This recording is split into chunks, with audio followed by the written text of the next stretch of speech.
खाटू श्याम मंदिर के निर्माण की कहानी।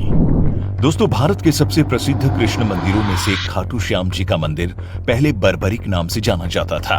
ये मंदिर महाभारत के दानव को समर्पित है, इसीलिए ये कहना गलत नहीं होगा कि खाटू श्याम जी की जीवन कथा की शुरुआत महाभारत से शुरू होती है। बर्बरिक घटोत्कच और नागकन्या मौरवी के पुत्र थे। बचपन से ही उनमें वीर योद्धा बनने के सभी गुण रहे हैं। उन्होंने युद्ध करने की कला अपनी मां और भगवान श्री कृष्ण से सीखी। उन्होंने भगवान शिव की घोर तपस्या करके 3 बाण प्राप्त किए। कहा जाता है कि बर्बरिक के लिए वो 3 ही बाण काफी थे, जिसके बल पर वो कौरवों और पांडवों की पूरी सेना को खत्म कर सकता था।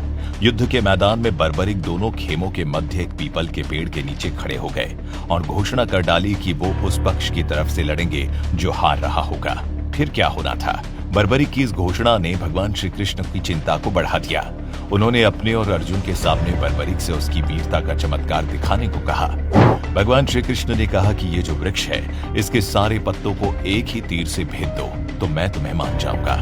बर्बरिक ने आज्ञा लेकर तीर को वृक्ष की ओर छोड़ दिया। जब तीर सारे पत्तों को छेदता जा रहा था, तब एक पत्ता टूटकर नीचे गिर पड़ा।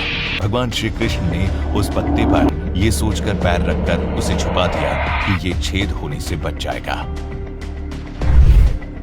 लेकिन सभी पत्तों को छेदता वो तीर कृष्ण के पैरों के पास आकर रुक गया। तब बर्बरिक ने कहा कि प्रभु, आपके पैर के नीचे एक पत्ता दबा है, कृपया पैर हटा लीजिए, क्योंकि मैंने तीर को सिर्फ पत्तों को छेदने की आज्ञा दे रखी है, आपके पैर को छेदने की नहीं। इसके इस चमत्कार को देखकर भगवान श्री कृष्ण चिंतित हो गए।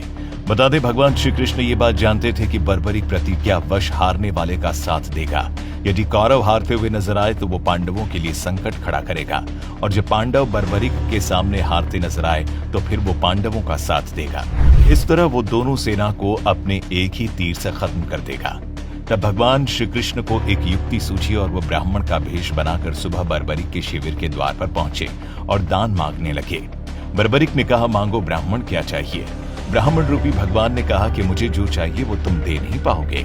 लेकिन बर्बरिक कृष्ण के जाल में फंस गए और कृष्ण ने उससे उसका शीश मांग लिया। बर्बरिक द्वारा अपने पितामह पांडवों की विजय हेतु स्वेच्छा के साथ उसने अपना शीश दान कर दिया। इस बलिदान को देखकर भगवान श्री कृष्ण ने बर्बरिक को कलयुग में स्वयं के नाम से पूजित होने का वरदान दिया। आज बर्बरिक को खाटू श्याम के नाम से पूजा जाता है, और जहां भगवान ने उसका शीश रखा था उस स्थान का नाम खाटू है। दोस्तों, महाभारत युद्ध के बाद बर्बरिक का सिर खाटू गांव में दफनाया गया। कहा जाता है कि एक गांव में एक बार गाय ने अपने स्तन से इस जगह पर दूध बहा दिया था। जब लोगों ने देखा तो सभी हैरान रह गए।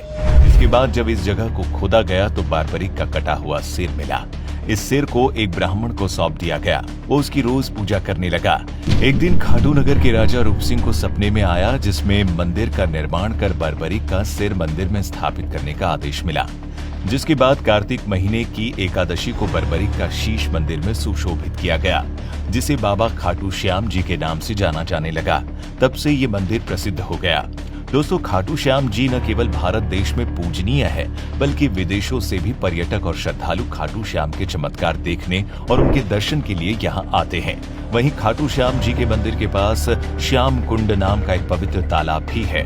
मान्यता है कि इस कुंड में नहाने से मनुष्य के सभी रोग ठीक हो जाते हैं और व्यक्ति स्वस्थ हो जाता है। इसीलिए हर साल यहाँ लाखों श्रद्धालु इस पवित्र कुंड में स्नान करते हैं। दोस्तों, बाबा के मंदिर में फाल्गुन मेला सबसे बड़ा त्योहार होता है। ये त्योहार फाल्गुन के महीने में 5 दिनों तक मनाया जाता है। नियमित भक्तों और तीर्थ यात्रियों के अलावा कई संगीतकार उस समय बाबा श्याम के भजन और आरती गाने के लिए मंदिर जाते हैं। उस अवधि को निशयन यात्रा कहते हैं। खाटू श्याम जी के मंदिर में सर्दियों में सुबह 5:30 से दोपहर 1 बजे और शाम 4 बजे से रात 9 बजे तक दर्शन कर सकते हैं। वहीं गर्मियों में सुबह 4:30 से दोपहर 12:30 बजे और शाम 4 बजे से रात 10 बजे तक भक्त दर्शन कर सकते हैं।